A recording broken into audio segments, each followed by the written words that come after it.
Ok, buenas noches. Vamos a comenzar con la clase. Por favor, me confirman que escuchan el audio y ven la pantalla. Sí, señor, sí, señor. Perfecto. Bueno, vamos a comenzar. O ya este es el último de la primera unidad. Esta es la última clase que tiene que ver con tubería enterrada. Saben que la parte de tubería enterrada tiene, como decir, la parte civil y la parte mecánica. Aquí vamos a ver los tópicos más importantes, porque este tema lo vamos a tratar en el curso de análisis de flexibilidad. El CISAR trae un módulo que tiene que ver con tubería enterrada y aclarar ciertas cosas y ciertos errores que normalmente se cometen cuando estamos analizando tuberías.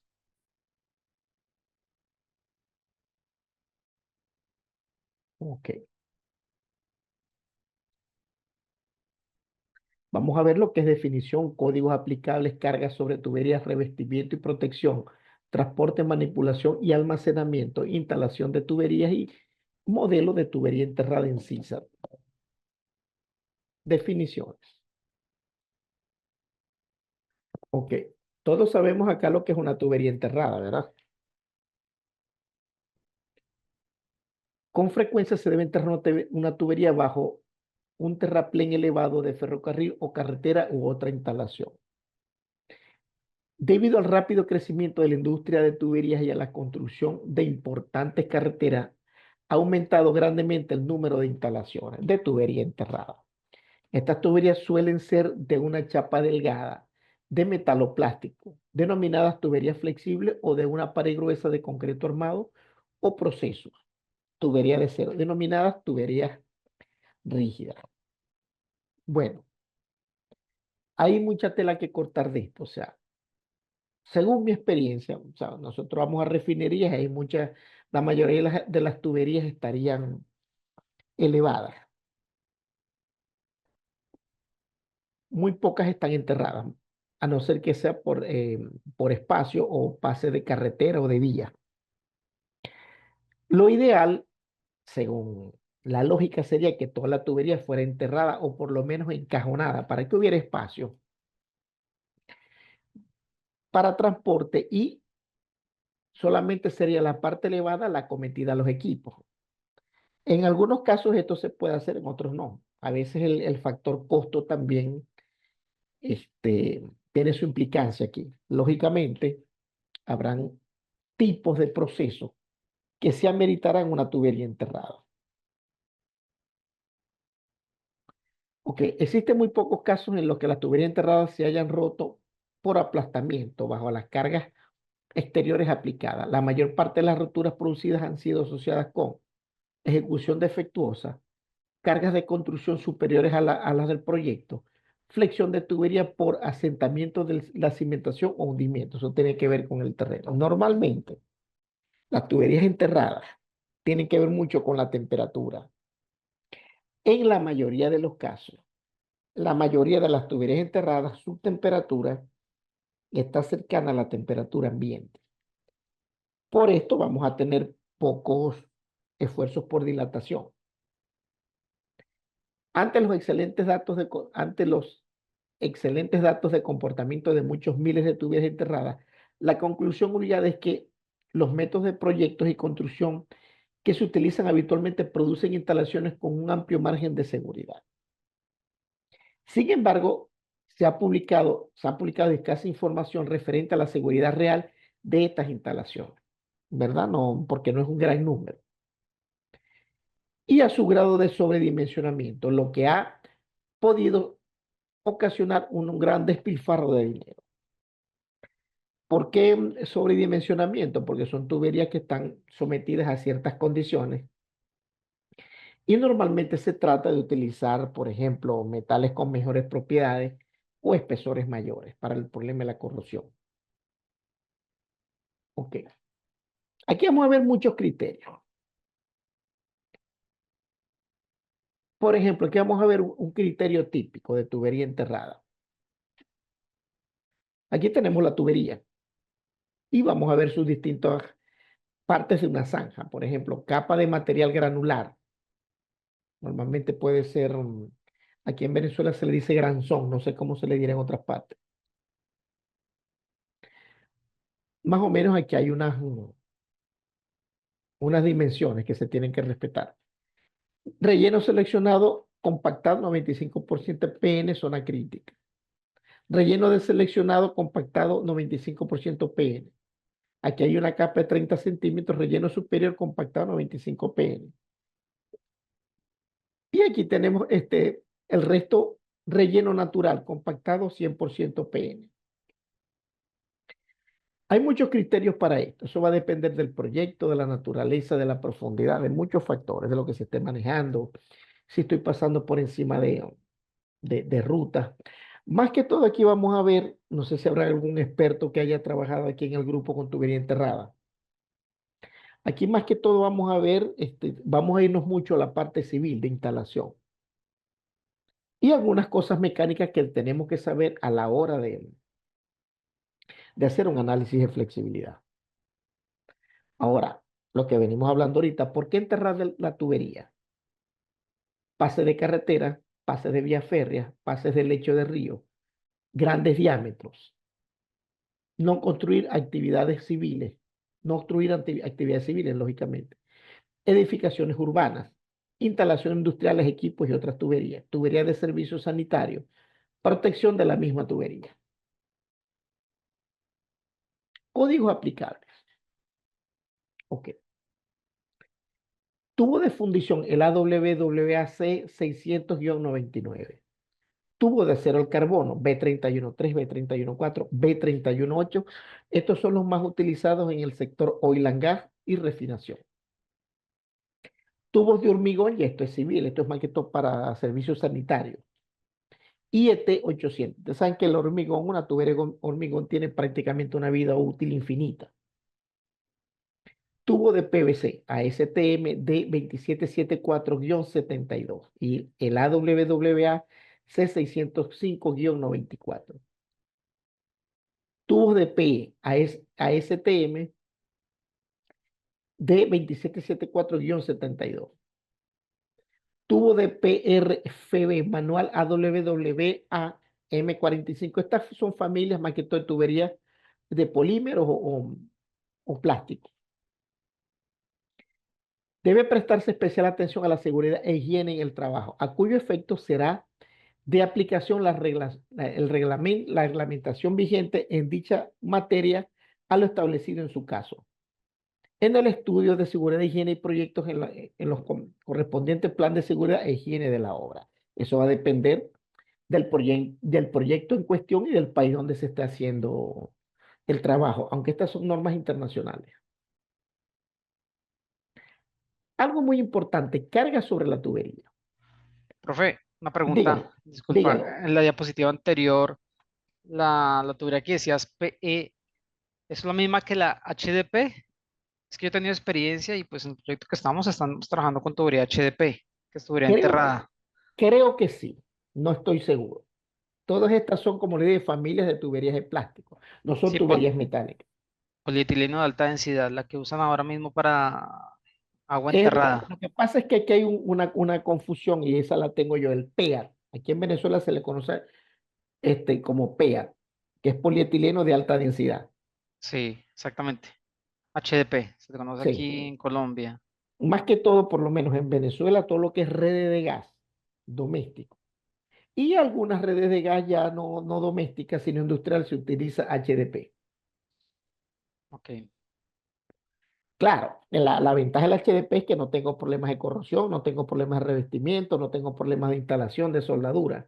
¿Entiendes? A veces los costos son un poquito más elevados, según lo que me han dicho. Ok. Carga sobre tuberías. Cuando nosotros enterramos una tubería, ¿qué es lo primero que pensamos? Que la tubería se va a aplastar, ¿verdad? Por el peso de lo que tenemos por encima, lo que es el material del terreno. Otra cuestión es, ¿qué pasa? La tubería se deformará. ¿Cómo serán las cargas por dilatación? Porque la tubería prácticamente estaría empacada. O sea, el terreno dejaría que ella se dilatara. O sea, son las primeras preguntas que uno se hace. Ok. Cargas de terreno. Aquí tenemos un caso típico de una tubería. enterrada. Se determina por medio de la teoría de Marston, desarrollada en la Universidad de Ohio, Estados Unidos, entre 1910 y 1930. Fue originalmente concebida para los tubos rígidos, en los cuales las deformaciones ante la acción de la carga externa son despreciables. Era lo que les venía diciendo, porque prácticamente la tubería está empacada. Esta teoría considera la compactación del terreno lateral, el peso del relleno, sería la compactación lateral, el peso del relleno, y las fuerzas de rozamiento que se originan en el mismo y que producen aumento o disminución del peso del relleno. Originalmente uno piensa que si yo entierro una tubería, eso es como si estuviese dentro de un bloque. No es así. El terreno, lo que pasa es que eso no es fácil. Con ciertas características del terreno, que a veces no son fáciles de obtener, se puede más o menos estimar el módulo de elasticidad del terreno o la rigidez del terreno. Ese es un tema bastante, un poquito engorroso. Porque, por ejemplo, cuando vamos a hacer flexibilidad en CISAR, cuando vamos a hacer cálculos de carga sobre tubería enterrada, hay dos enfoques. El primer enfoque es suponer que la tubería es un anclaje, o sea, todo el terreno actúa como si fuese un anclaje sobre la tubería. Y no es así. No es un anclaje rígido porque es flexible. O sea, internamente el terreno se va a deformar y va a permitir cierta dilatación de la tubería. Y lógicamente al haber dilatación, los esfuerzos van a disminuir. La pregunta es, que la voy a dejar ahorita en el aire, que ahorita no la vamos a tocar directamente, eso lo vamos a ver ya cuando estemos haciendo, como decir, el análisis de flexibilidad. Para calcular estas características se necesita una información del terreno y a veces esta información no está disponible. A veces el cliente dice, yo quiero un análisis de tubería enterrada. Y uno le pregunta, por lo menos yo le paso un checklist con una información y ellos me dicen que no la tienen. Entonces imagínense, ¿qué hace uno en ese caso?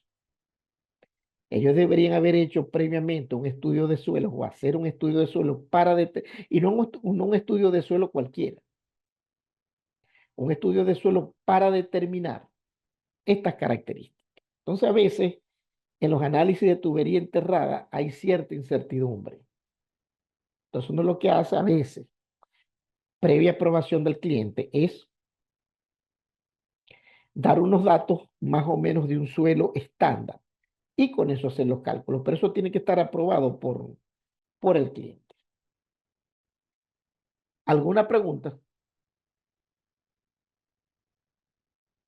Ok. Como se puede observar en la figura, este tipo de... Profesor, buenas noches. Una consulta. Dígame. Sí, yo quería consultar, en el segundo párrafo de esta lámina, de esta diapositiva, se habla de un asentamiento de la tubería.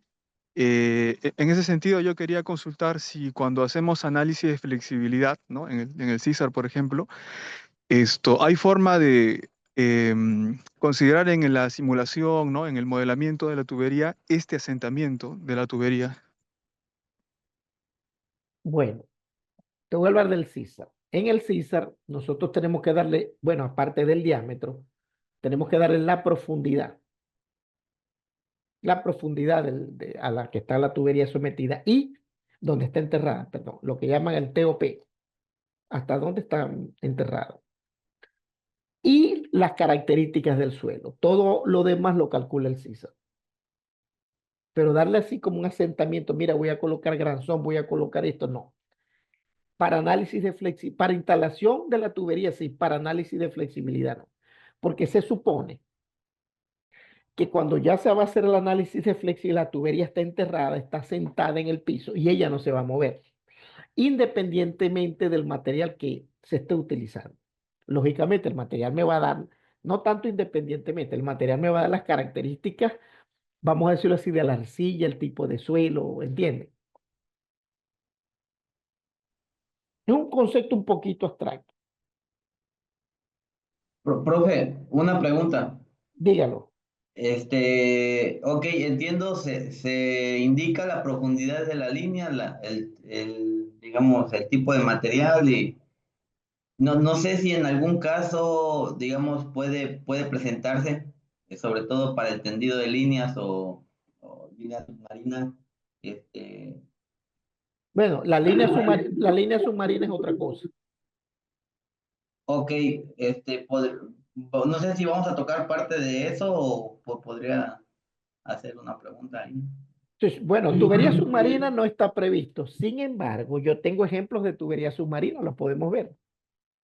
Ok, El problema, el problema de la tubería submarina es el siguiente. Si para tubería enterrada el problema es conseguir los datos que sean precisos y exactos para no estar metiendo, como dicen, mentiras en el modelo. Para tubería enterrada, para tubería submarina es más difícil todavía, porque se tienen que hacer estudios especiales de mareas, de corrientes, entiendes, de oleaje, que la mayoría de las empresas no tienen eso. a veces aquí, bueno, mi pregunta sería, ¿qué estudios necesarios necesitamos? Porque aquí el cliente Pemex sí nos proporciona cierta información, Ah, ok, estudios ya eso. geotécnicos, Pero, estudios, ma- en, eh, el tu- bueno, ajá, en tubería enterrada el tipo de suelo y en tubería submarina, eso tiene que ver más que todo con el oleaje, la profundidad, si tengo corrientes cercanas, las temperaturas. Es un estudio más que todo oceanográfico de la zona. estudio oceanográfico. Ok, sí, porque sí tenemos parámetros dependiendo Ah, la bueno, plataforma, no, tenemos un registro de datos lo oceanográficos, que pasa es parámetros de que oleaje, corrientes. esos son promedios, porque eso no es, como decir, eso es como el viento.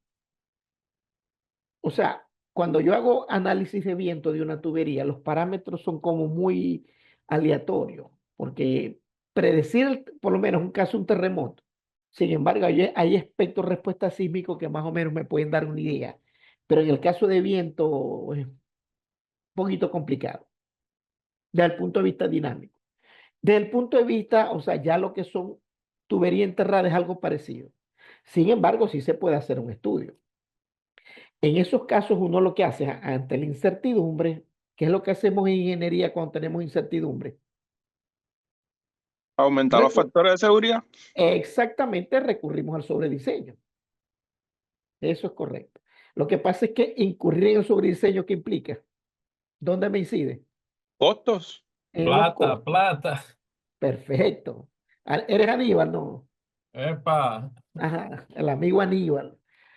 Ya bueno, Aníbal sí tiene claro eso. Y tú sabes que la plata te mata un proyecto.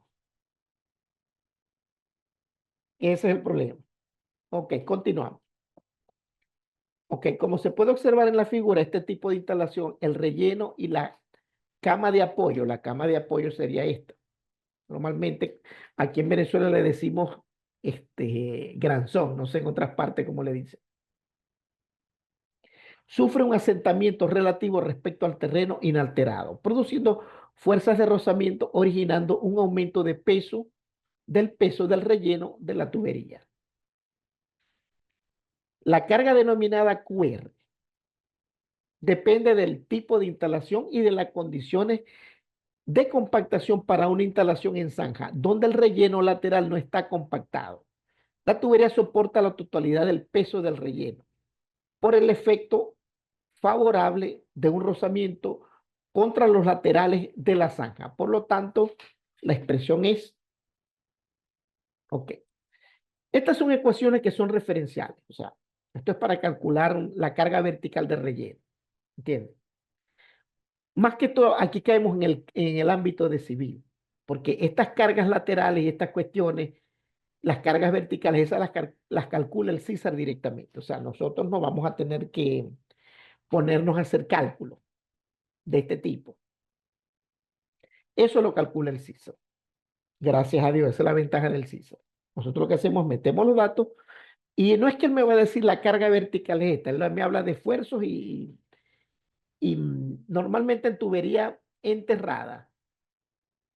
Pasa que esa es otra concepción. Eso ya no se hablaría de soporte, sino como especie de un anclaje rígido. Aunque el CISAR da las cargas en ese punto, pero a efectos de diseño, eso es medio despreciable. Acuérdense que en la parte de flexibilidad lo que nos interesa es el diseño de los soportes. Ok, aquí vemos una ecuación para calcular la carga vertical de relleno. Por lo menos aquí tengo el coeficiente de Matson para instalaciones de zanja, peso específico del relleno, altura del relleno, diámetro exterior de la tubería, ancho de la zanja en la clave superior del tubo. Ok. En el caso de que el relleno lateral esté compactado, al menos hasta el 95%, lo que pasa es que estos son parámetros teóricos. A veces en construcción, normalmente los rellenos son al 100%. La distribución de peso es virtualmente uniforme. Esto es cierto.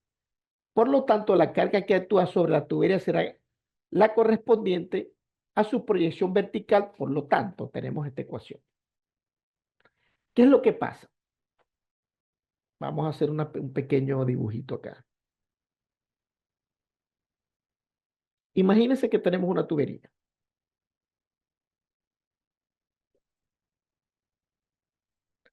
Que aquí está la zanja. Tengo el relleno, aquí está el borde de, qué sé yo, la profundidad.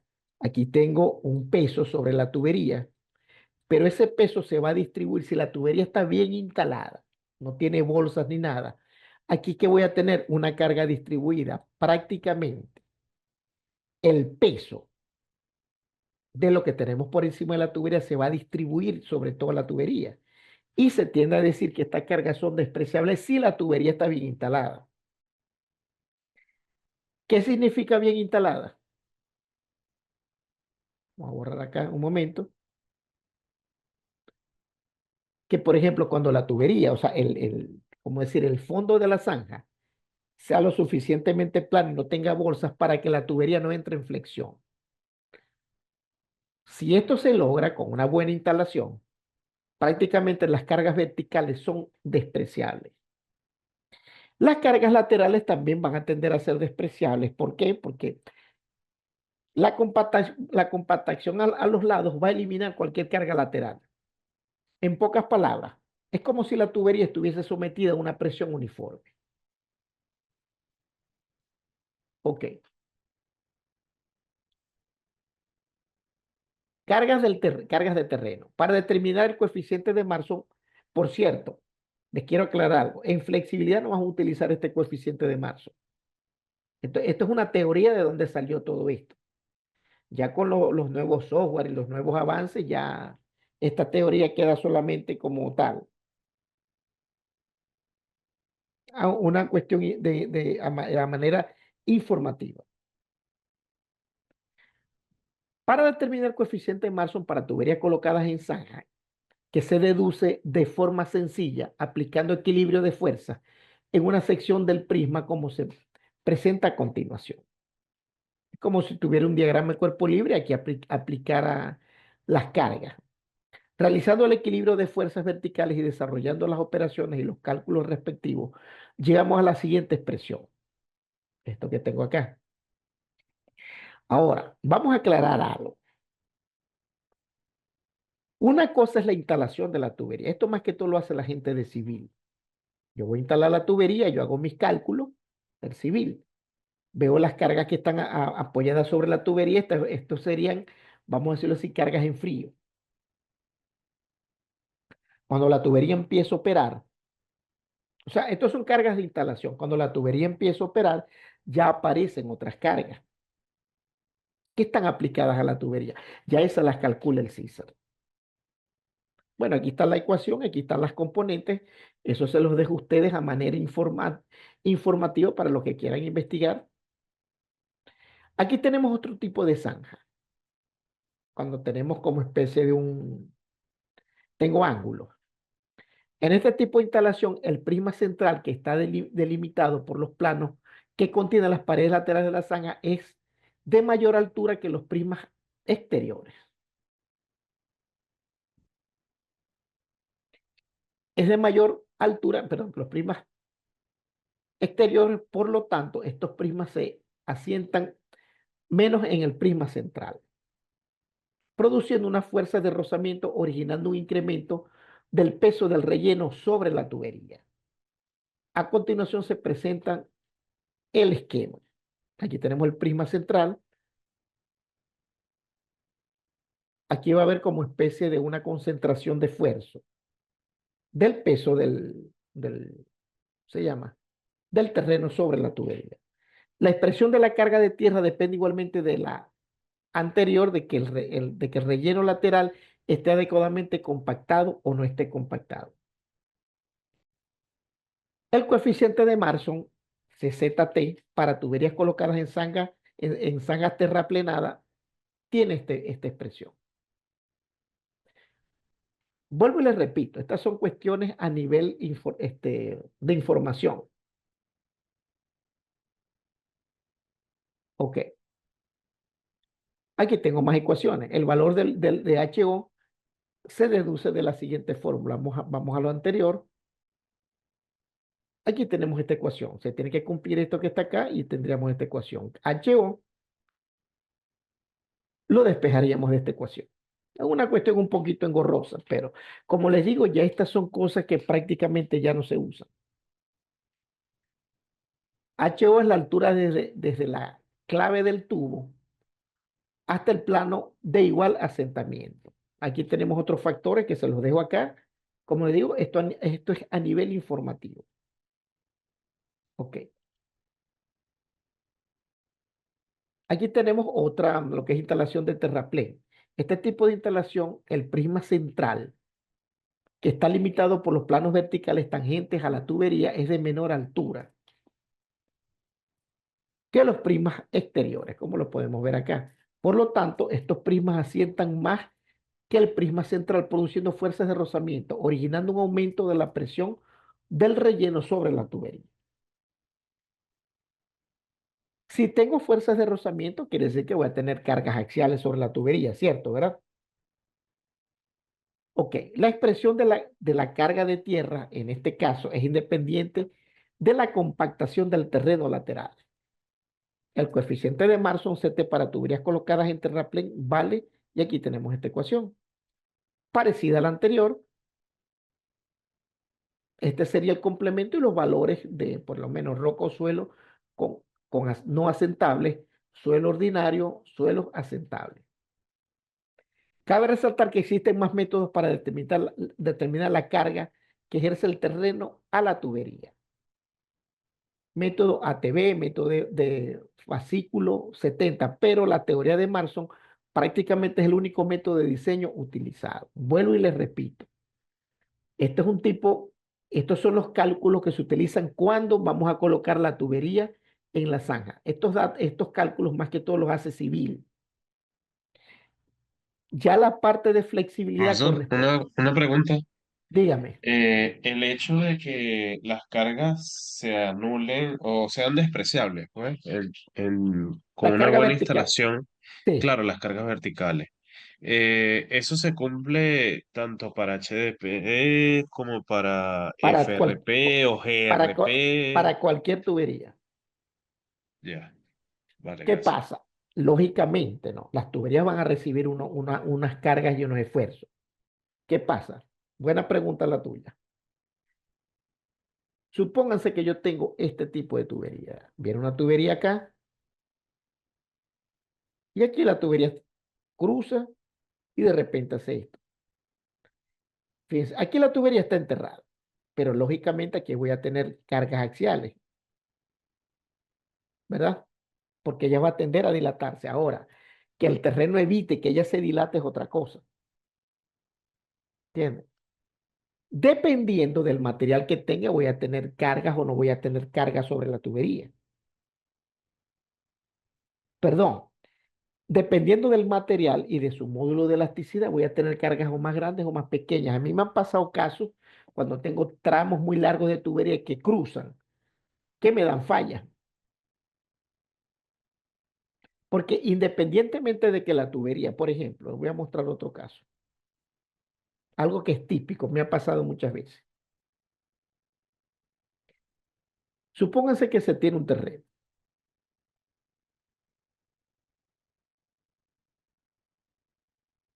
Y aquí viene una tubería aérea, la tubería aquí se entierra. Y aquí sale. Yo puedo tener falla en estos puntos. A veces puedo tener falla acá adentro. ¿Entiendes? Es muy raro que eso ocurra. Normalmente cuando eso ocurra es porque estamos trabajando con sobrediseño. Porque en cierto modo, la parte enterrada actúa como si fuese un anclaje, pero flexible. Ustedes saben lo que es un anclaje, ¿verdad? Sí. Un anclaje es un tipo de elemento rígido que se le pone a la tubería donde no permite movimiento en ninguno de los ejes.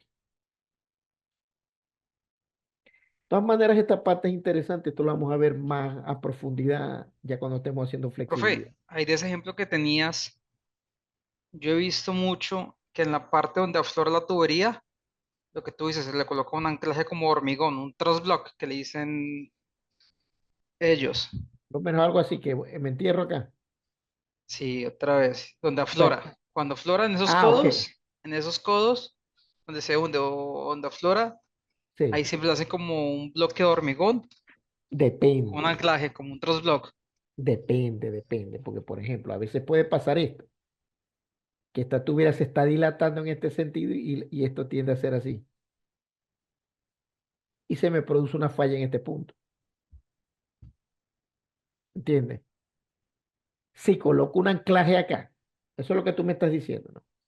No, enterrado, en la parte enterrada, ni siquiera es en la aérea, es en la enterrada, en el codo que aflora. Ah, correcto, sí, sí. Como decir, un anclaje acá para evitar que esto se desplace. Sí, sí, Yo Bueno, los habría conozco que, como atraques. bueno, sí. habría que analizar, porque eso me puede generar una falla también. Es muy común verlos, o sea, sí Sí, los he visto sí, en todos sí. los proyectos. Lo que Como los pasa es mismos flow que, lines. lo que pasa es que normalmente cuando eso ocurre, cuando tengo una falla, no debería haber falla.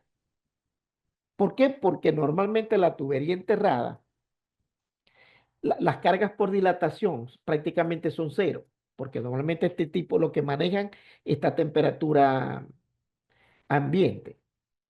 O sea, es difícil. Imagínense que una tubería yo necesito colocarle un revestimiento por aislamiento, por temperatura. Eso no lo voy a enterrar. Normalmente cuando se entierra una tubería es porque la temperatura del proceso, normalmente, la temperatura del proceso es cercana o es prácticamente la temperatura ambiente. ¿Entienden? Por lo menos si tengo 100 grados centígrados, yo no voy a entrar a esta tubería, porque esto puede generar problemas ambientales también. Pero sí, eso es muy normal. Normalmente cuando hay una falla es porque estoy colocando parámetros de tierra que no son los adecuados. Estoy sobrediseñando. Es un caso típico cuando me aparecen esas fallas. Ajá, ¿qué hago aquí? Bueno, vamos a bajar la compactación. De repente la compactación que estoy utilizando es muy alta. Vamos a bajar la dureza del terreno cuando no tengo información. Entonces uno baja la dureza del terreno y la tubería este, desaparece la falla. Pero más que todo esas son, como dicen, fallas inducidas. ¿Alguna otra pregunta? Ok, continuamos.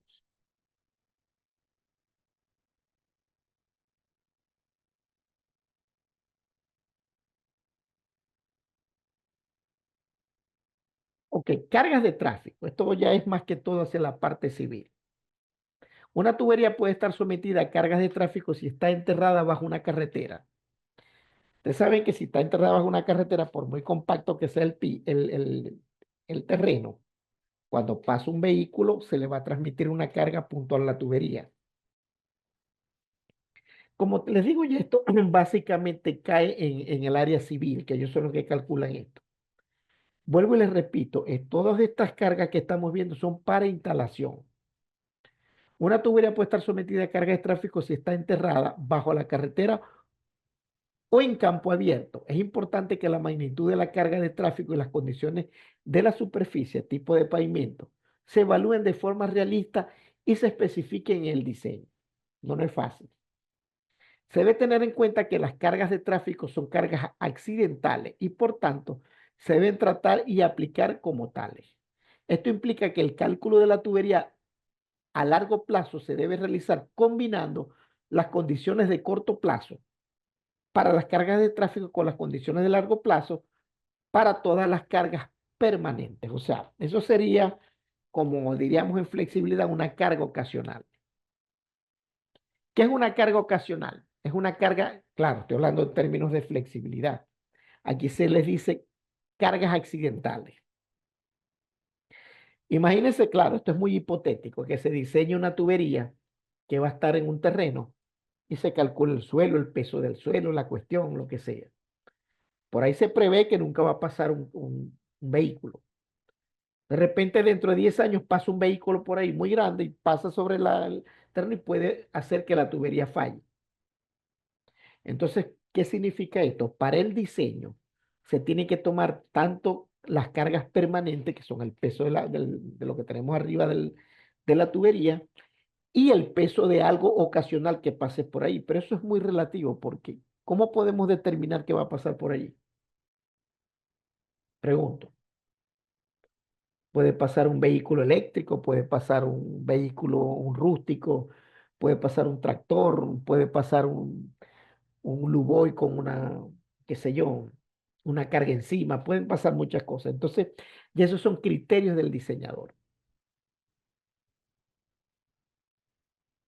Entonces volvemos a lo mismo. Yo voy a sobrediseñar, pero el sobrediseño me lleva a costo. Carretera. La presión vertical resultante de la carga de tráfico de carretera se puede calcular como una función de la altura de cobertura y el diámetro de la tubería aplicando la siguiente fórmula. El coeficiente A traffic es un coeficiente de corrección que tiene en cuenta la distribución de la carga sobre la tubería, específicamente en caso de poca altura de la cobertura, y se debe calcular aplicando la siguiente fórmula. Aquí tenemos más fórmulas. Ahí se las voy a dejar a manera informativa. De todas maneras, como les digo, para lo que nos atañe a nosotros, que son las tuberías como tal, estos cálculos no los vamos a hacer.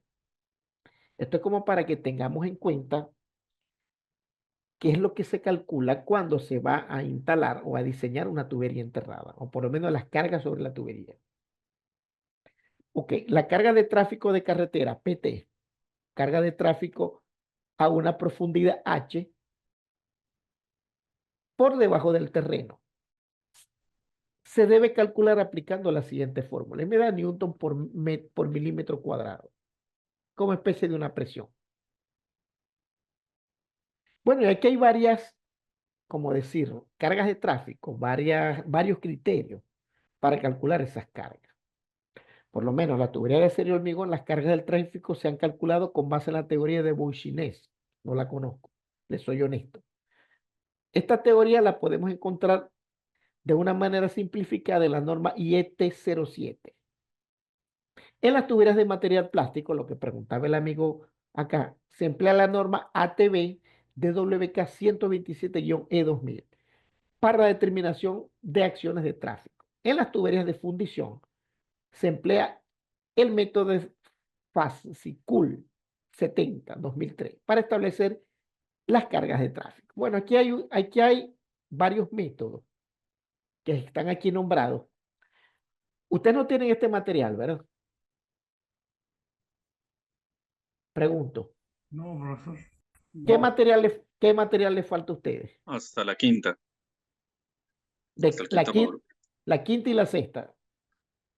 Sí, quinta y la Bueno, ahora cuando terminemos acá, yo les voy a subir este material y el que falte. Ok. Entonces, fíjense, aquí está una explicación de cada una de las normas. No voy a entrar acá, quizás las voy a dejar en el material. Para que ustedes, los que quieran profundizar en esto, aquí hay un esquema dependiendo, los esquemas de distribución de carga por rueda. Eso va a depender del camión. No es a manera informativa. Esto no es de mucho interés para lo que está diseñado el curso, que es para tuberías. Aquí está eje de 70 kilonewton, eje de 130, eje de 600. Yo supongo que esto tiene que ver con el camión. Aquí está el método ATB, que fue nombrado anteriormente. Lo podemos ver acá. No voy a profundizar en esto. Aquí están las ecuaciones. Tipo de vehículo. Esto es muy particular. Y el método fascículo 70. Esto les queda a los que quieran profundizar en esto. ¿Alguna pregunta? Ok. Ahora viene una pregunta interesante. Las cargas, las tuberías enterradas están aplicadas, se le aplica carga sísmica. En las zonas donde la sísmica es importante, esta se debe tener en cuenta en el diseño de la tubería enterrada. Los cálculos de sismo se deben realizar haciendo un análisis de flexibilidad del sistema de tubería, tomando en cuenta la aplicación de carga sísmica sobre los tramos de tubería enterrada. Eso es correcto. En análisis de flexibilidad vamos a tener dos tipos de análisis sísmico, que es el análisis estático, que lo vamos a ver en la parte estática, y el análisis dinámico, que lo vamos a ver en la unidad 3. Volvemos a lo mismo. En la parte estática, yo necesito conocer la aceleración promedio de gravedad de la zona en caso de un sismo. En el caso de que quiera hacer análisis sísmico dinámico, ya ahí la cosa se complica porque necesito el espectro de respuesta sísmica. ¿Entienden? Y normalmente cuando alguien pide análisis dinámico, sísmico, esta información no la tiene. Ok. A continuación se definen los coeficientes de Marson para una instalación en zanja con talud vertical variando entre 0 y 5. Aquí hay un pequeño ejemplo. Y donde se han considerado los valores superiores, inferiores y medios de los parámetros relativos al terreno definidos por las respectivas normas. Aquí hay un ejemplo, como les digo, no voy a profundizar en esto, los que quieran revisarlo en el material y si quieren ponérselo a hacer, perfecto, pero no es parte de este curso. Esto es solamente de manera informativa. Nosotros, nuestro interés es no tanto en la instalación, sino en la operación, como dice su nombre, cuando ya la tubería está operando. De todas maneras, aquí definiremos una relación HRB igual a 3. El tipo de relleno es cohesivo. Así, aquí me están dando los datos, aquí me dan unas gráficas. Aquí tengo otro ejemplo. Se debe proporcionar una zanja suficientemente amplia para permitir un relleno apropiado alrededor de la tubería. Este sí es un poquito más real. La profundidad de la zanja no es muy crítica, pero se recomienda 60 centímetros. Si el fondo es de roca u otro material duro, debe hacerse una cama de arena gruesa o recebo sin piedra a 10 centímetros. El fondo de la zanja debe quedar liso y regular para evitar fricciones en la tubería, lo que les acabo de decir. Si el fondo no es irregular, le vamos a crear flexión a la tubería y eso sí me puede causar problemas. Aunque seamos honestos, o sea, puede ser que haya, porque la tubería no va, la superficie no va a ser perfecta. Y puede haber una pequeña flexión tolerable, sin embargo, esos esfuerzos siempre son, si se quiere, despreciables. Normalmente, los fallos que yo he tenido en ciertos tramos de tubería han sido por dilatación. La zanja debe mantenerse libre de agua durante la instalación y hasta rellenar suficientemente para impedir la flotación de la misma. Bueno, estas son cuestiones de sentido común. Aquí está el ejemplo. Como les digo, no voy a hacer el ejemplo, lo voy a dejar a manera informativa porque estas cosas no las vamos a hacer cuando estemos haciendo los cálculos. Ok. Ya ustedes harán sus cálculos y si quieren profundizar en esta parte. Revestimiento y protección. ¿Qué entienden ustedes por revestimiento y protección de una tubería enterrada? El revestimiento normalmente es una capa, casi siempre es como algún tipo de epóxico o plástico que se le Eso es coloca correcto. Eso es a la correcto. tubería para evitar, digamos, el contacto directo con el medio, ¿no? Sí, alguna reacción con el medio, algún problema de corrosión, ¿me entienden? Esos son como unas mangas que se colocan. Revestimiento y protección. La selección de revestimiento para tubería se hará con base a dos criterios. Temperatura máxima de operación, tomando en cuenta como factor de seguridad entre 10 y 15 adicional. Medio de exposición, enterrado y o sumergido. Por ejemplo, aquí hay una tabla donde tengo los tipos de revestimiento. Por ejemplo, polietileno de alta densidad, extruido, temperatura máxima 50 grados centígrados. Esto se puede utilizar para tubería enterrada o sumergida, tubería nueva. Polipropileno extruido, 50 grados centígrados, enterrada o sumergida. O sea, en los dos ambientes se puede utilizar. Para tubería nueva. Cinta de poliestireno puede utilizarse para tubería nueva y existente. Ok. Mangas termocontráctiles para juntas y o reparaciones de revestimiento. Temperatura de 65 grados, juntas de campo y reparación puntuales de revestimiento para tuberías enterradas sumergidas. Bueno, aquí en esta tabla tenemos los distintos tipos de revestimiento que se pueden utilizar. Ustedes no me han preguntado de dónde saco yo esta información. Oiga, sí, Lucho, ¿de dónde? Las normas PDVSA, usted no las tiene. No las han bajado de No, la... yo no. No, yo ya las descargué, pero no sé exactamente, es en específico dónde la No, había visto. hay muchas, hay muchas. Esta es Es tubería un mundo de enterrada. información. Ya estuve viendo Les voy a, les los voy a decir esfuerzos una, en bridas y les voy a decir una cosa, ¿no? No es por nada, pero PDVSA era una escuela. Estamos hablando antes de que llegara la calamidad que estamos viviendo. Las normas PDVSA, eso era, o sea, según lo que yo he visto, normas muy completas. Yo tengo las normas, así que esas tengo que ponerlas en una nube, porque pasarlas así. Bueno, vamos a hacer una cosa. Ahorita en el break yo voy a ver si puedo descargarlas. O sea, yo las tengo aquí, a ver si las puedo comprimir y se las envío. Tengo las normas PDVSA normales y las normas PDVSA de proceso, que están muy buenas. Tienen que ver con bombas, compresores, cálculo hidráulico de tubería, o sea, excelente. Y todo esto, todos los cursos que yo doy, normalmente la información la saco de esas normas. Entonces déjenme prepararlas. Si no las puedo subir por acá, las voy a subir, las subiré a una nube y les pasaré el link para que las descarguen. Continuamos. Transporte, almacenamiento y manipulación. Esto es importante. Inspección de tubos. Bueno, esta inspección ya es algo general. Esto es como lo que se aplica para cualquier tipo de tubería. Resulta imprescindible revisar todos los tubos en el lugar de descarga en obra para asegurarse de que no hayan sufrido daño alguno durante el transporte. Bueno, eso es general para toda tubería que se esté manipulando. Se recomienda volver a inspeccionar cada tubo inmediatamente antes de proceder a su instalación.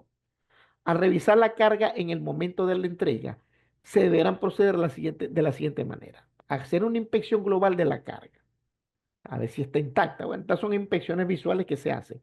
Por lo general, bastará con una revisión ordinaria durante la descarga para asegurarse de que los tubos han llegado al destino sin daño alguno. Bueno, todos los que hemos trabajado con tuberías, esto es como una cartilla. Si la carga se ha movido o hay indicios de que haya sido maltratada, entonces será necesario revisar cada tubo con cuidado para detectar los posibles daños. Cuando el tamaño del tubo lo permita, conviene inspeccionar la superficie. ¿Por qué conviene inspeccionar la superficie? Pues de repente ya estos tubos traen alguna capa de algún revestimiento y de repente con un daño ellos pueden perder la capa. Y eso hay que repararlo. Interior del tubo en los puntos en que se haya localizado algún tipo de defecto en la superficie exterior. Verifique las cantidades recibidas de cada tipo de tubo contra las que figuran en la revisión de entrega. Eso es lógico. Use la revisión para anotar las pérdidas o daños en tránsito y haga que el transportista le firme su copia de remisión. Hay que ser responsable a alguien de esto. Los reclamos al transportista se deben realizar de acuerdo al procedimiento indicado por la empresa de transporte. En caso de hallar imperfecciones o daños, separe los tubos dañados y contáctese con el proveedor. Bueno, esto no es solamente para tubería enterrada, esto es para cualquier tipo de tubería que se vaya a instalar. Reparación de los tubos. Por lo general, los tubos que presentan daños menores pueden ser reparados en obra por personal calificado. Una reparación puede ser, qué sé yo, una rayadura en la pintura de revestimiento, cuestioncitas así. Si existe alguna duda sobre el estado del tubo, este no debe ser utilizado en la instalación. Bueno, yo supongo que una duda puede ser que se haya golpeado el tubo y se haya deformado, ya hay una deformación plástica más evidente. El servicio de asistencia técnica en obra puede ayudarle a determinar si un tubo necesita algún tipo de reparación. Bueno, eso lo dice la inspección. Y si es posible y práctico realizarla. Eso depende. Las tareas de reparación pueden ser muy diferentes debido al espesor del tubo. Lógicamente, un espesor más delgado va a ser más proclive a una bolladura. La composición de la pared, la aplicación para la cual será utilizado y el tipo de y cantidad de daño encontrado. Por lo tanto, no intente reparar el tubo dañado sin consultar a su proveedor. Las reparaciones deben ser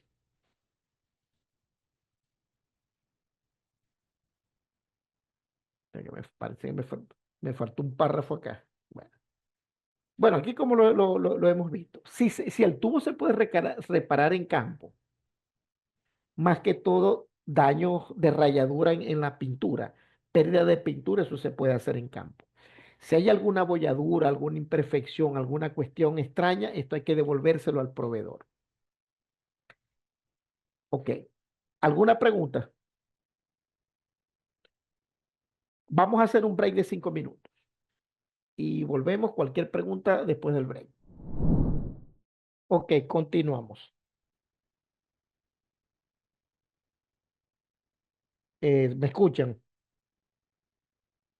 Sí, profesor.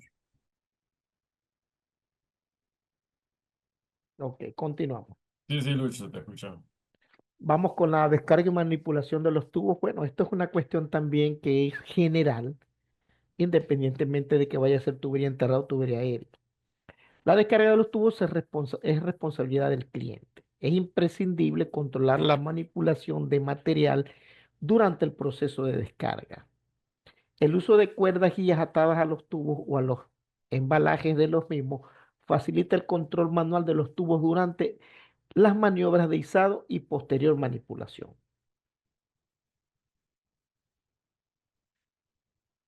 En caso de que se necesiten varios puntos de apoyo, se pueden utilizar barras separadoras.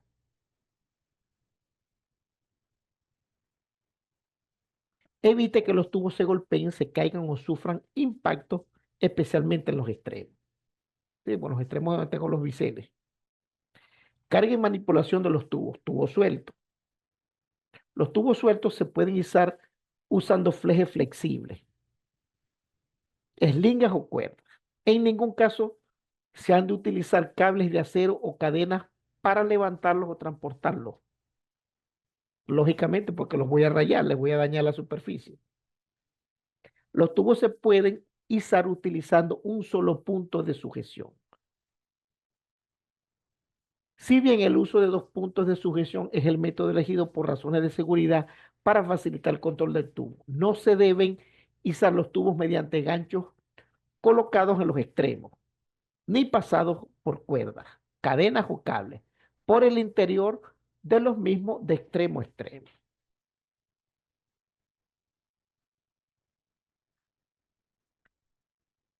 Descarga y manipulación del tubo. Aquí tenemos una tabla, lógicamente, bueno, estas tablas las conocemos todos, sobre lo que son las características de los tubos. Tenemos el diámetro, las dimensiones reales, tenemos el espesor de pared, los pesos por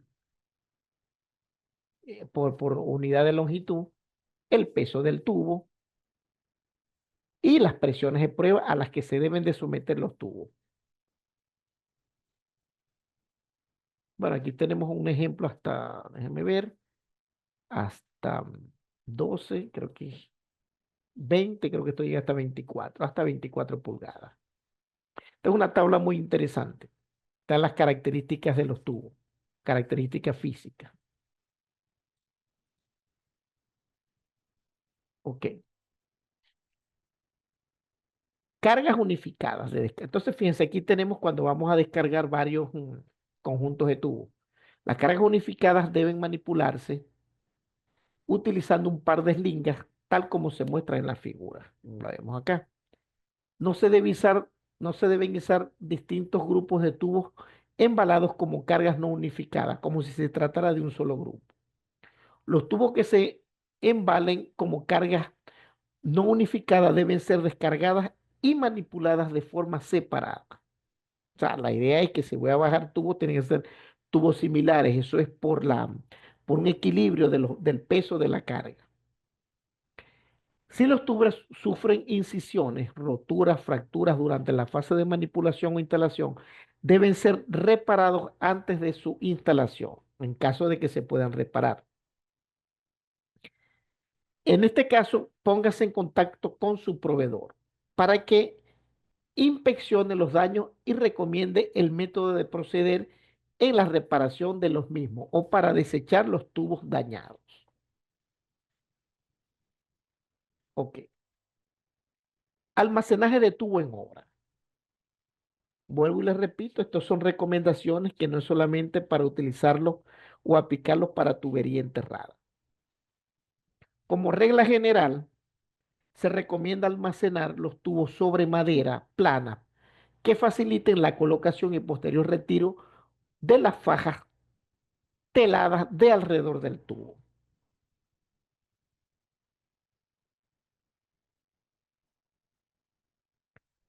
Cuando los tubos se depositen directamente sobre el suelo, se deberá inspeccionar la zona para asegurarse de que ésta es relativamente plana y que está exenta de piedras y otros escombros que puedan dañar el tubo.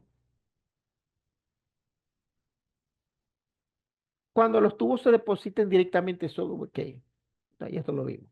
En caso de que sea necesario apilar los tubos, se recomienda hacerlo sobre soportes planos de madera, ubicados a cada cuarto con cuñas para evitar que se muevan, se deslicen.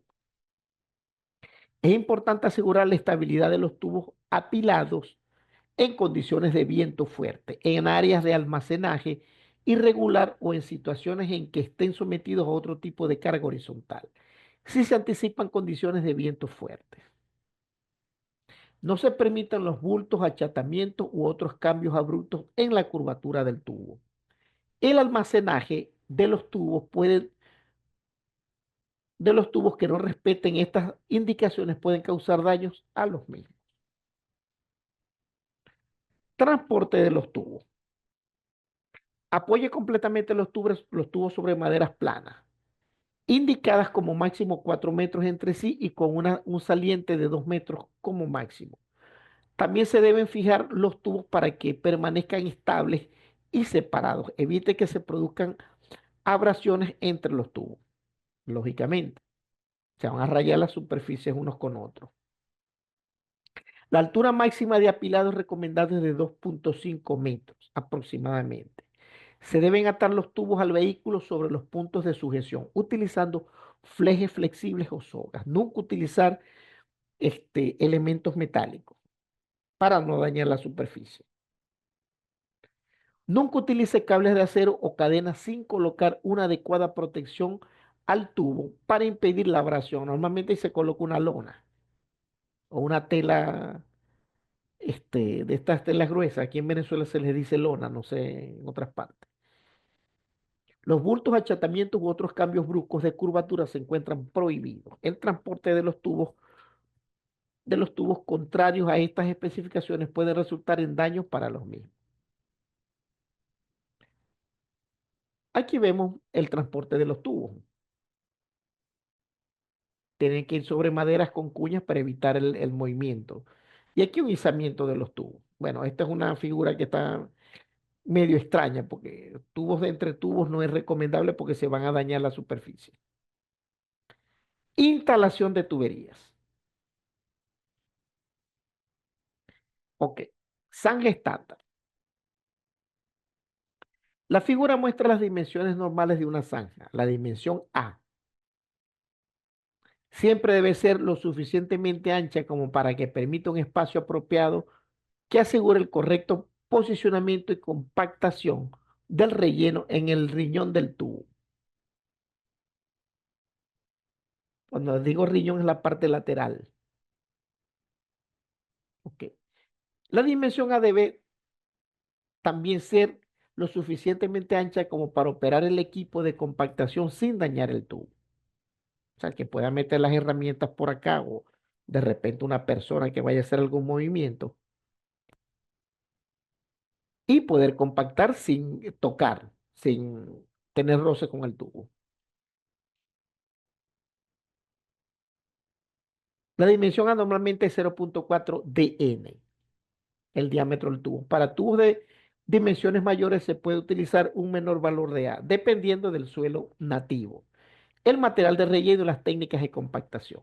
Por ejemplo, para los grupos de suelos nativos 1, 2, 3, como los vemos acá, y los materiales de los rellenos SC1 y SC2, que requieren un esfuerzo de compactación limitado, se puede considerar el uso de una zanja más pequeña. Aquí tenemos descripción de los suelos de relleno. SC1 para ver algo por encima, piedras trituradas menos al 15% de la arena, un máximo de 25% que pase por el tamiz de 10 milímetros y un máximo de 5% para material fino. Aquí tenemos los distintos tipos de suelo de relleno. Materiales de relleno. En la tabla 3.1, que es la tabla anterior, déjenme ver, que es esta, creo. Los materiales de relleno se diferencian de diferentes categorías. C1, SC1 y SC2 son los suelos de relleno más fáciles de usar y precisan menos esfuerzo de compactación para lograr un cierto nivel de compactación relativa. ¿Qué entendemos por compactación? Pregunto.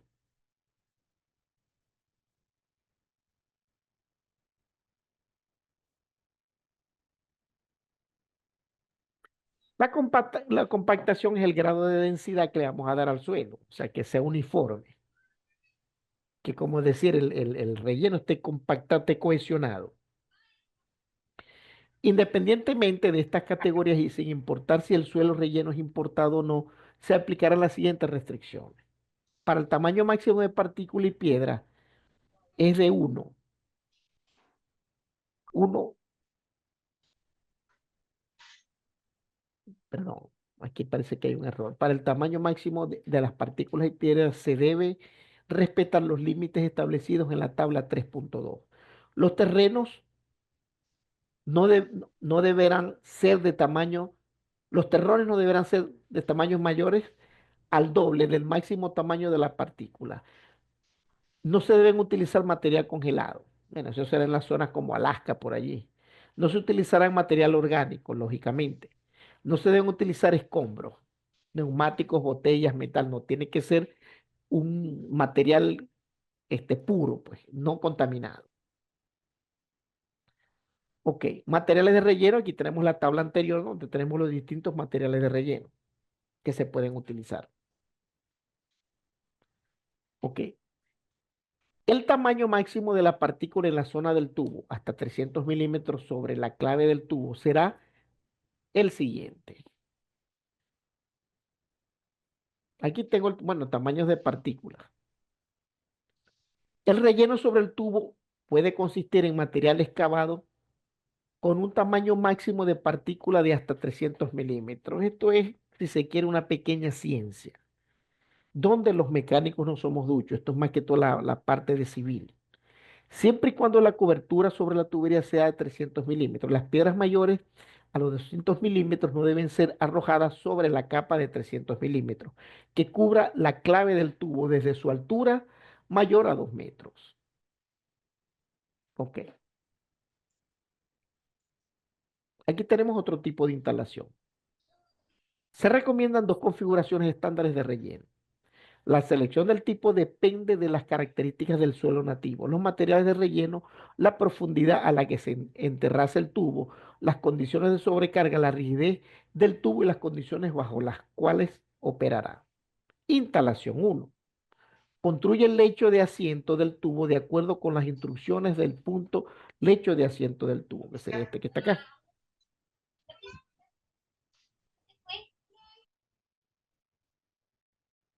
Ok. Rellena la zona de la tubería hasta 300 milímetros sobre la clave del tubo con el material de relleno. La clave es el TOP. La rellenamos acá y del TOP hasta este punto tiene que haber 300 milímetros. Ok.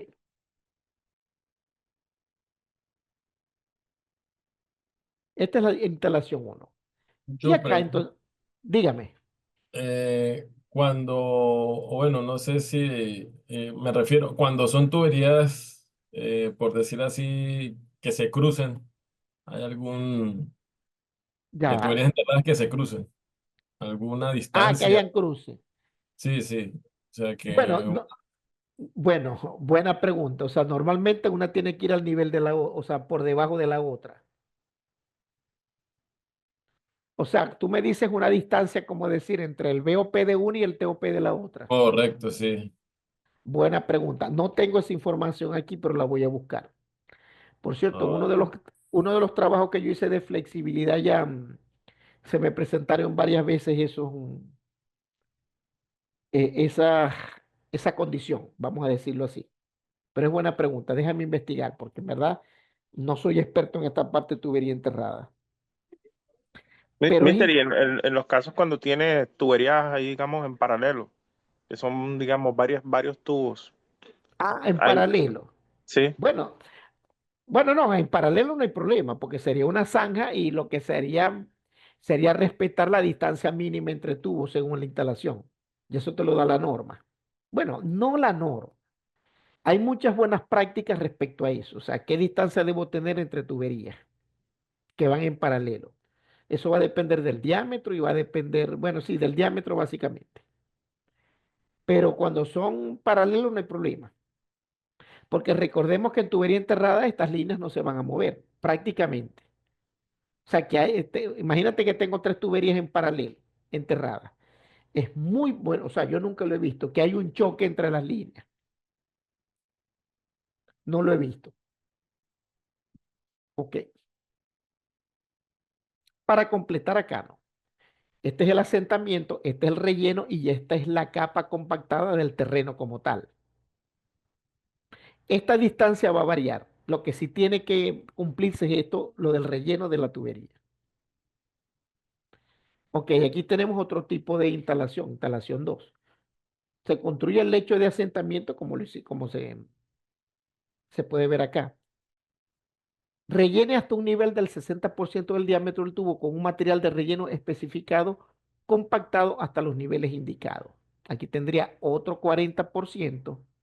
Rellene, perdón, 60 y 60 serían 120. Ya va.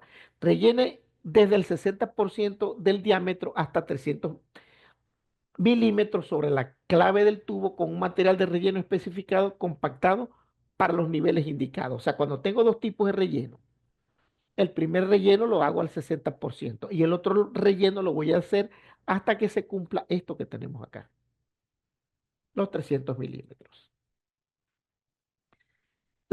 La configuración del relleno tipo 2 no es práctica para los tubos de menor diámetro. La configuración del de relleno tipo 2 no es adecuada para situaciones de carga por tráfico pesado. Ok. Se recomienda rellenar inmediatamente después del proceso de enchufado a fin de prevenir dos peligros. La flotación del tubo debido a las lluvias copiosas y los movimientos térmicos por la gran diferencia de temperatura diurna y nocturna. Esto es relativo también.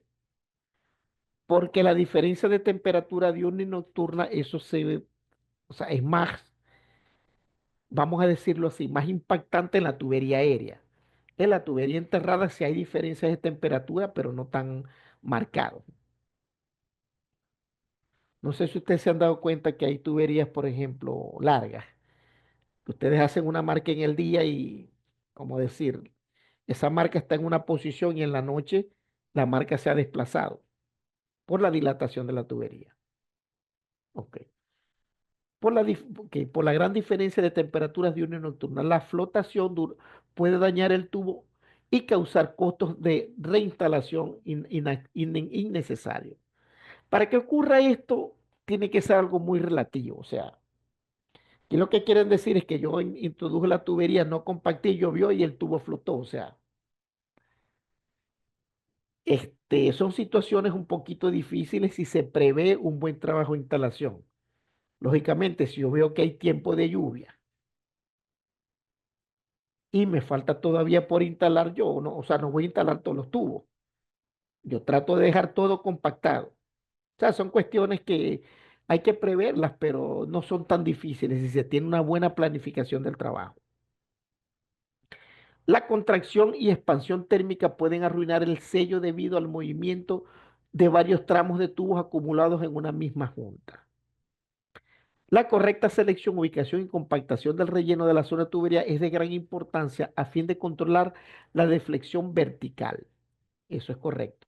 Y para el rendimiento del tubo. Se debe tener cuidado en que el material de relleno no se encuentre contaminado con escombros u otros materiales extraños que puedan dañar el tubo o causar una pérdida de apoyo. Ok.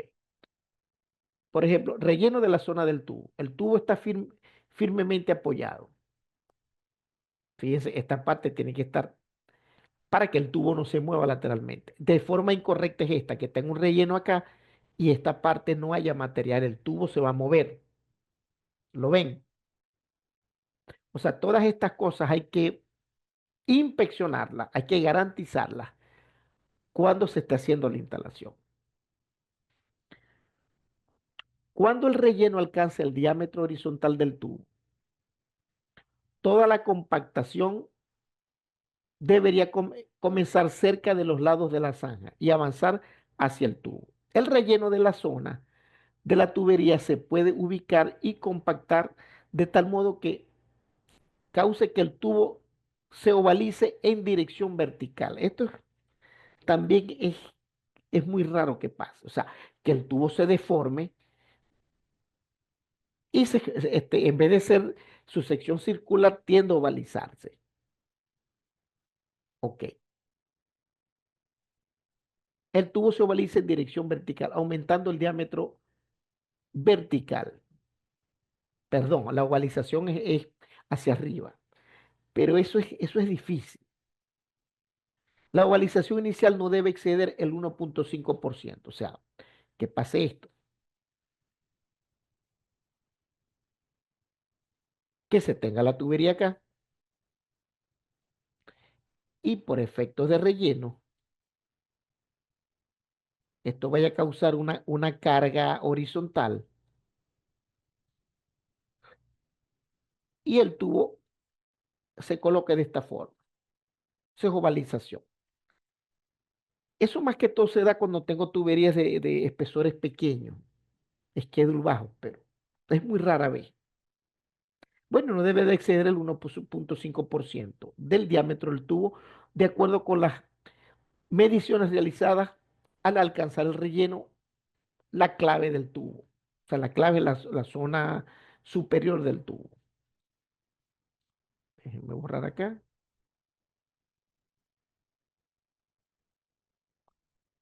Ok.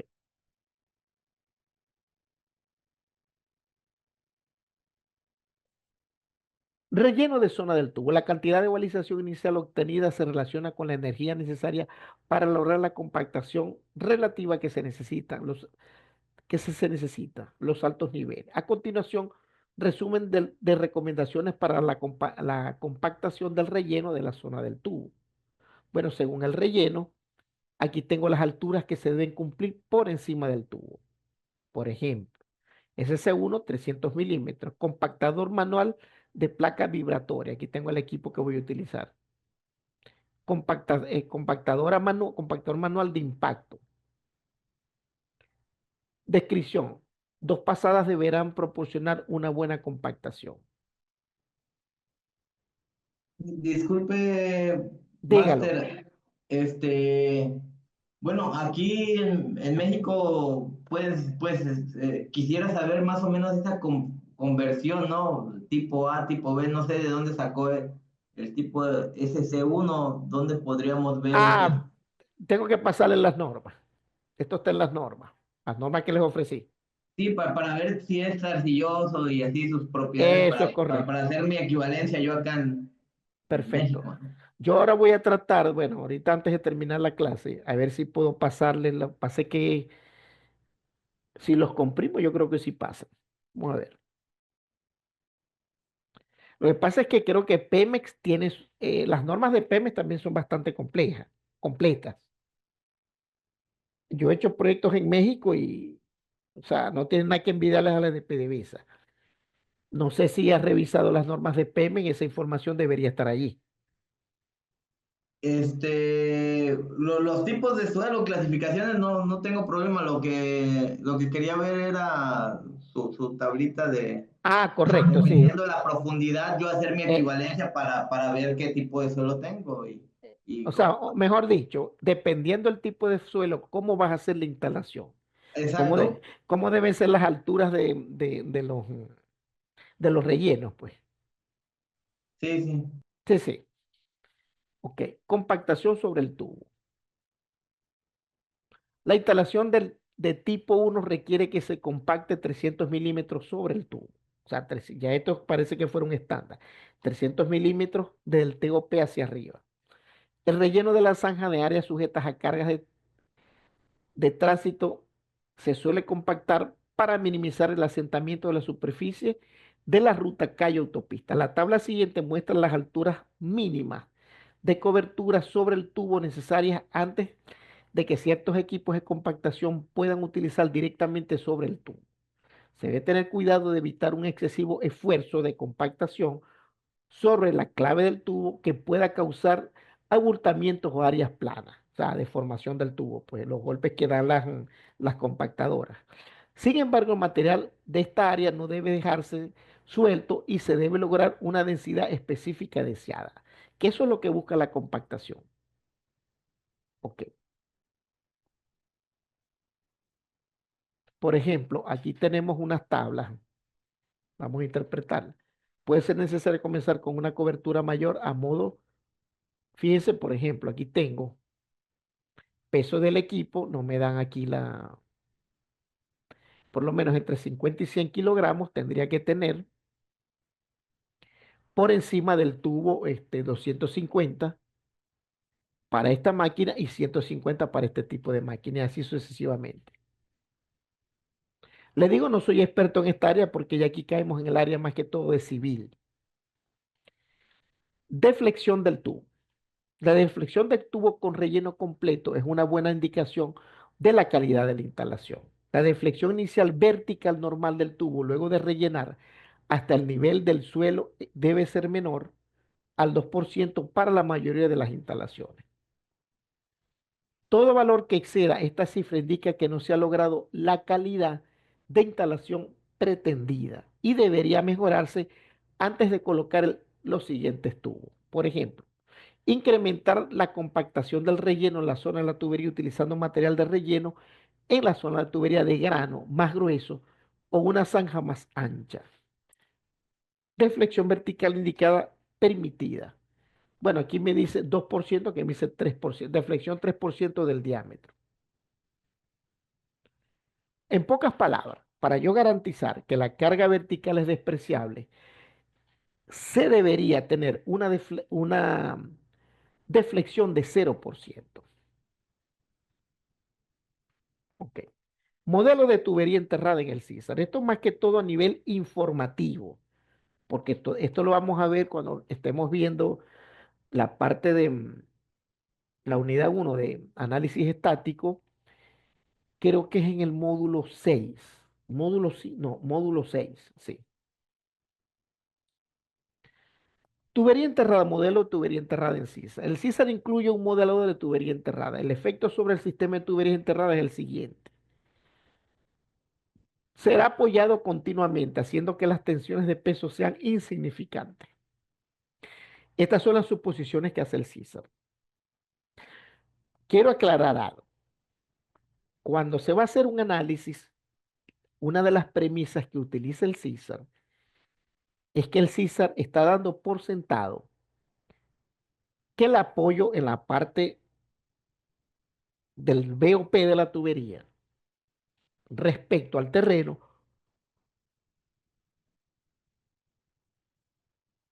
es uniforme. O sea, no voy a tener deflexión. Eso es lo que el CISAR va a tomar en cuenta. O sea, que eso depende mucho de la instalación. Mejor dicho, el análisis de flexibilidad puede haber quedado muy bien, pero si la instalación no sirve, el análisis no sirve. Estará continuamente restringido contra el incremento axial y la deflexión por el suelo adyacente. O sea, la tubería axialmente se va a elongar, pero siempre va a tener una resistencia de lo que es el factor de fricción del suelo y de la rigidez que tenga el suelo para evitar que la tubería se expanda, tanto lateral como axialmente. Ok. Este es el modelador de tubería enterrada. Aquí solamente lo voy a mostrar porque ya esto hay que verlo más a profundidad. O sea, ¿qué es lo que hace el CISAR? Yo tengo que decir al programa si tengo un modelo de tubería donde, déjenme ver si tengo algo por acá. Déjenme ver si tengo algún ejemplo por acá.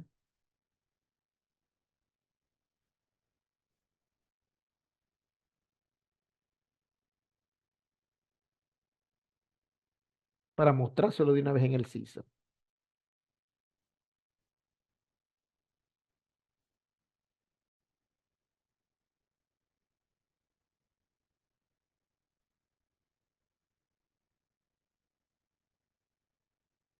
Déjenme ver, módulo 6 creo que es.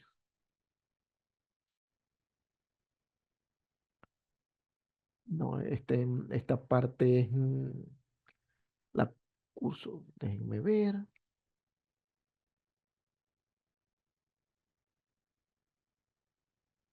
Déjenme ver si tengo aquí el estático. No lo tengo acá. No lo tengo acá. Bueno, se los mostraré después. No, este tampoco es. Quería mostrarle un ejemplo de lo que es tubería enterrada. Déjame ver si tengo acá o lo tengo en el disco duro. No. Pulso dinámico, ejemplo. Déjeme ver. Módulo 3. No, no lo tengo acá. Déjeme ver si lo consigo. No, no lo tengo acá. Déjenme ver aquí en varios. No, lamentablemente aquí no lo tengo. Se los iba a mostrar, pero bueno. De todas maneras, vamos a abrir el CISAR un momento para mostrar lo que es el módulo de tubería enterrada.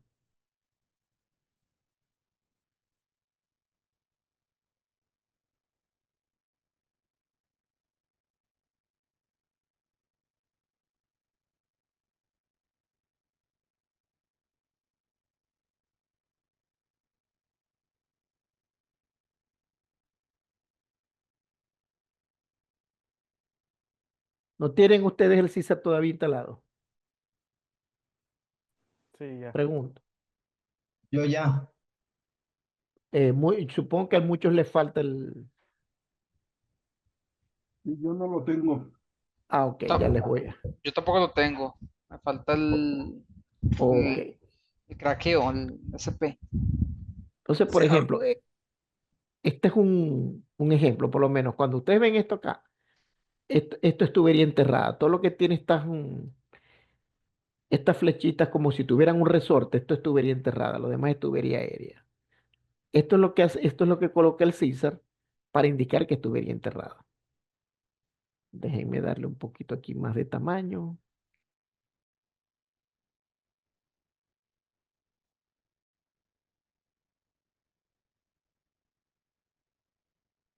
Bueno, vamos a quitarle un poquito. Por lo menos, esto es tubería aérea. Cuando ustedes ven una flecha así como con un cilindro, es un soporte aéreo. Cuando ven una flecha con un resorte, esto es tubería enterrada. ¿Por qué resorte? Porque esto es como si fuese un anclaje flexible. O sea, la tubería aquí la tubería no se puede mover lateralmente. En cambio, aquí sí, porque esto actúa como si fuese un resorte. Este es el efecto del terreno. Pero bueno, y eso lo vamos a ver en el curso. Este es el módulo de tubería enterrada donde yo le digo al César qué parte está enterrada y qué parte está aérea. Entonces, por ejemplo, y aquí tendría yo que ir al modelador de suelo, darle acá el soil model. De todas maneras informativa, de todas maneras esto lo van a tener en la lámina. Aquí tengo que tener las características del suelo. Estas son las características que yo le digo que tenemos que tener. Entonces, fíjense, yo puedo hacer el análisis por la norma o por el CISA. Normalmente el análisis se hace, o sea, hay dos modelos, el modelo que me da la norma y el modelo que me da el CISA. Normalmente el que uno utiliza es el modelo que nos da el CISA, porque esos son valores extraídos de cambio, aunque se puede hacer por los dos. Entonces lo que tenemos que hacer es llenar el tipo de suelo con todas las características y estas características no las tiene que dar un estudio de suelo. Después vamos a la cuadrícula y le vamos indicando cuáles son las zonas que están enterradas y cuáles son las zonas que están aéreas. Hacemos una compilación y él automáticamente nos coloca la zona que está enterrada. Normalmente se cometió un error que estas zonas se tomaban como si fuesen anclajes, ¿verdad? No son anclajes porque el suelo tiene cierta rigidez y tomar esto como anclaje es sobrediseñar y me va a generar cargas muy altas. Probablemente me generen fallas inexistentes. Ya con esto terminamos lo que es el módulo de tubería enterrada. Vamos a hacer lo siguiente. Déjenme colocar el disco duro para pasarles una información importante para los que no han instalado el programa. Yo supongo que todos han descargado el programa, ¿verdad? Pero han tenido problemas en la instalación. Profesor, yo tengo una consulta, por favor. Dígame. Sí, digamos que ahí en el ejemplo del programa o en la última lámina, digamos en oleoductos, gasoductos, muchas veces hay que hacer actividades de reparación, ya sea el recubrimiento o cualquier otra Sí. actividad. Y se pueden, digamos que, destapar o excavar, no sé, 30 metros. Después de efectuar la reparación, entonces uno ubica unos soportes debajo de la tubería a ciertas distancias. Pero Pero como eso es tubería aérea o enterrada. enterrada. Entonces, digamos que en el ejemplo del programa o el que tiene ahí, ¿cómo uno podría determinar cada cuánto instalar un soporte? Ya que el CISAR toma es, digamos que un No, soporte el problema, continuo. ¿O el cómo se problema, podría hacer o no, no, analizar? el problema del César es que el modelo que utiliza el César es que la tubería está enterrada. Dentro de la tubería enterrada, ahí no hay soporte. O sea, el soporte es el terreno, ¿entiendes? Exacto, sí. A Pero si voy a menos, hacer una actividad de mantenimiento y necesito ubicar ya después de efectuar el sí, pero mantenimiento unos soportes porque ya no voy a poder, digamos que no, compactar pero es que toda ya la va, zona debajo del tubo. entendamos algo. El análisis de flexibilidad se hace bajo diseño. Ok, Ya cuando el oleoducto entra en operación, que tú vas a hacer alguna intervención del oleoducto, ya el análisis de flexibilidad ya ahí no aplica. A menos que tú estés cambiando ruta, ¿entiendes? O sea, si tú lo que haces es reparación, qué sé yo, de el espesor, poner una camisa, no sé, ya sí. el análisis de flexibilidad no aplica, porque ya lo hiciste. O sea, ingeniero, ¿cómo podría entonces hacer ahí un cálculo para determinar cada cuánto debo instalar un soporte? lo podría hacer como si fuera aéreo, Pero pero ya y va. buscar unas cargas del suelo y demás como si fuera aéreo, podría ser de pronto por esa Pero metodología. ya va. Lo que no entiendo es soportes para qué, si ya la tubería está enterrada y está en Claro, operación. está enterrada, pero la destapé para hacer mantenimiento.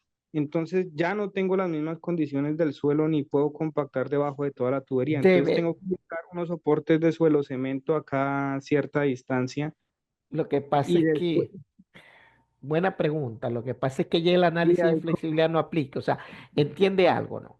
Si la tubería sí, no ha cambiado su ruta, no han sí, cambiado sus condiciones, no debe estar afectado el análisis de flexibilidad. ¿Entiendes? Lógicamente, si tú abres y cambias las condiciones del suelo, probablemente no vayas a conseguir los niveles de compactación que tenías inicialmente, exacto. pero el suelo va a estar más dúctil. ¿Entiendes? Ok, O sea, cuando teóricamente las cargas deben disminuir allí. Y si colocas un soporte para simular la compactación del suelo, mientras tú mantengas el soporte con la misma uniformidad del suelo, o sea, que no vaya a generar bolsas, que generen flexiones, no va a haber ningún tipo de problema. No sé si me estás ok, entendiendo, porque el problema de los análisis de flexibilidad es que los análisis de flexibilidad están hechos bajo una normativa, ¿entiendes? Están hechos bajo una normativa. Cuando ya la tubería entra en operación, ya esa normativa no aplica. Por ejemplo, tú diseñaste un gasoducto por B318, ¿verdad? sí, ¿Qué pasa? Cuando ese gasoducto entra en operación, ya el B318 no aplica. Aplica es el B31G, porque ya no estás ujú, hablando de diseño. Les voy a subir este video. Fíjense, este es el video de cómo deben instalar el programa. ¿Lo ven? Sí. Bueno, algo muy importante donde todos cometen un error. Fíjense, cuando llego a este punto, yo tengo que agarrar todos los archivos que tienen que ver con el CIRSA y colocarles 10 o 100. Para poder generar la clave, fíjense, ya les coloqué 10 a cada uno, pero eso no es suficiente. ¿Dónde está? Después de haberle colocado, yo tengo que subrayarlos todos, o sea, marcarlos. ¿Entienden? Aparte de colocarle 10, tengo que marcarlos. Si no los marco, el crack que me va a generar no va a funcionar. Y la mayoría de la gente se come este paso. Tienen que marcarlo. O sea, con control, aprietan control y van tocando cada uno de los archivos ya después que le hayan colocado 10 a cada uno. Y después generan el crack. Ese es el error que comete todo el mundo. Les voy a subir este archivo.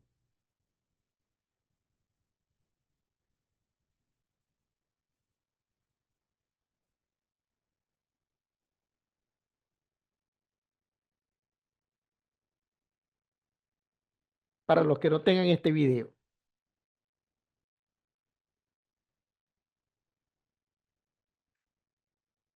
Si ustedes se guían por ese video al pie de la letra, no van a tener problemas en la instalación.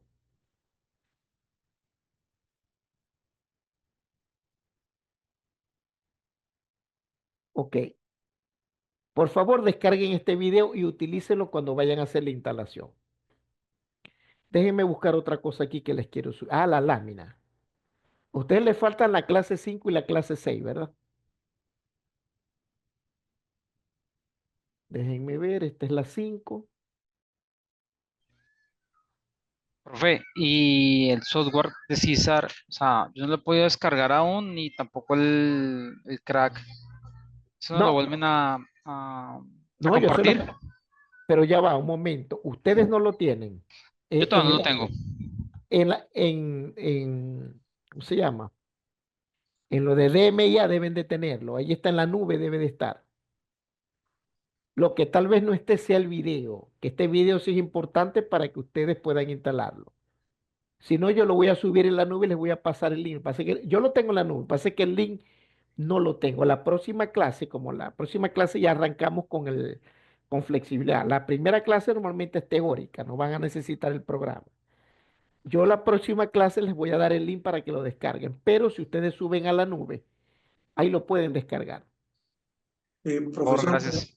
profesor, buenas noches. La clase 4 también, por favor, podría colocar Sí, sí, para ya descargar, déjenme que esta sí no la tengo como PDF.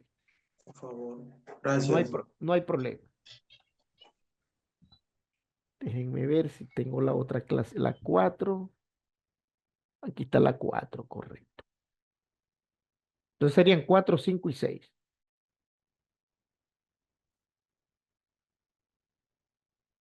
Ok, perfecto.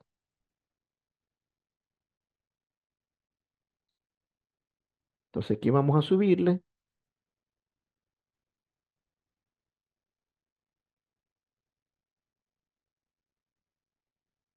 Está.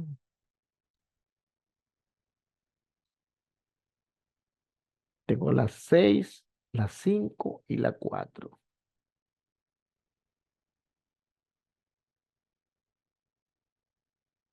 Bueno, se están subiendo. Las normas, ok. Vamos a buscar. Pasa que las normas ya son más grandes.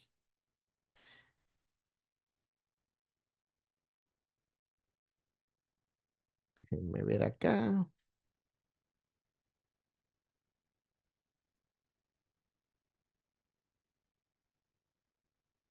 Este es mi disco duro. Este disco duro vale oro, señores. Ese es el propio. Sega. Ah, viejo Ani, ese es el propio, ¿verdad? Sé que Ah, subirlo a la pues. nube. Ese sí, yo Ese no es el tengo que debe problema. subir a las nubes, sí. Yo no tengo problema. Es más, yo voy a preparar ahorita. Voy a subirle bastante información porque normas, manuales, por ejemplo, este manual de proceso de PDVSA está muy interesante. Por lo menos aquí hay bombas, compresores, consideraciones ambientales, lectores, flujo de fluido, fraccionamiento, hornos, intercambiadores de calor. Aquí está lo que ustedes necesiten para diseñar todo esto que está acá, lo tenemos acá. Y la norma, ¿dónde está la norma PDVSA? Aquí está norma PDVSA. Fue la última que se dio. Esta norma es súper completa, señores. Esa también se las voy a subir. Por aquí también tengo algo. Yo tengo aproximadamente como 1 tera de información de flexibilidad. Déjenme ver si lo tengo por acá para mostrarles. Ah,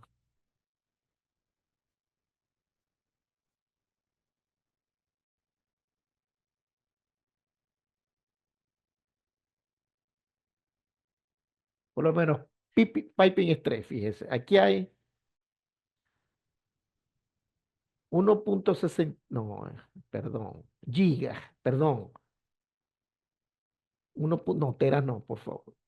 Fíjense, aquí tienen videos, talleres, cursos, paper, lo que ustedes quieran de flexibilidad lo tienen acá. Tesis de grado, ejemplos, seminarios. Si no aprenden con esto, bueno, es que no les va a dar tiempo a revisar todo esto. Por lo menos aquí hay una parte de talleres que esto está bastante interesante. Tú habla de varias cosas de flexibilidad. Yo les digo, estos artículos están muy buenos.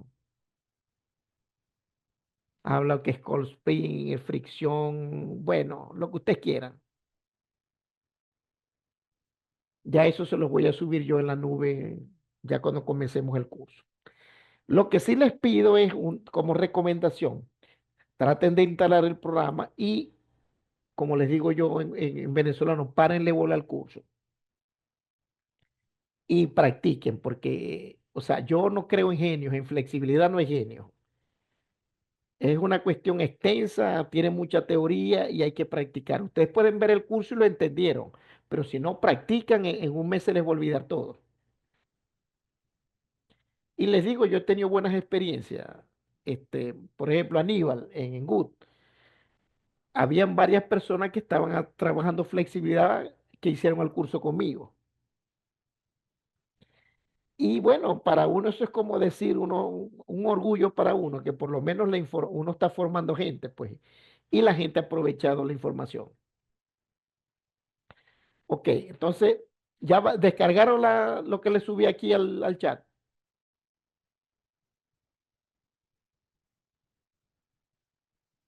Sí, Sí, profe. sí, gracias. Ok, Sí, gracias. ok, perfecto. Bueno, con eso terminamos la clase de hoy. La próxima clase la próxima clase Profesor, es mañana. disculpe, tuve un problema con el internet y tuve que cambiar de dispositivo, No, pero las diapositivas y el material yo ya voy a no me dejar, aparecen. yo voy a dejar esto abierto. 10 minutos mientras ustedes descargan. No voy a cerrar la sesión todavía. El problema es que ya no aparecen. Sí, es A Inge, la- ya te aparecen bueno, cuando bueno, terminas, cambias vamos de a dispositivo. no hay problema, las volvemos a subir. Gracias. Pues yo sí no encuentro los links para descargar el software. No, entonces mañana les voy a dar un link para que lo descarguen de la nube. Porfa, gracias. No hay Ahí, problema. profe, ¿mañana va a subir la información de PDVSA o hoy día a la nube? No, tengo que comprimirla primero, Ah, ok, ok. Ok. porque yo la podría comprimir y subírselas al chat de WhatsApp. Pero lo que vamos a hacer es lo siguiente, yo mañana en plena clase se la subo, así como estamos haciendo ahorita. Ok, ok, Y gracias. déjeme subir el video para la instalación, que este sí es importante. Aquí está.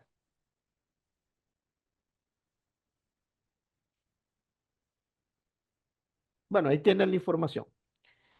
Yo voy a dejar esto abierto 10 minutos mientras ustedes descargan. Bueno, muchachos, nos vemos mañana. Mañana ya comenzamos la unidad 2 con la parte de flexibilidad.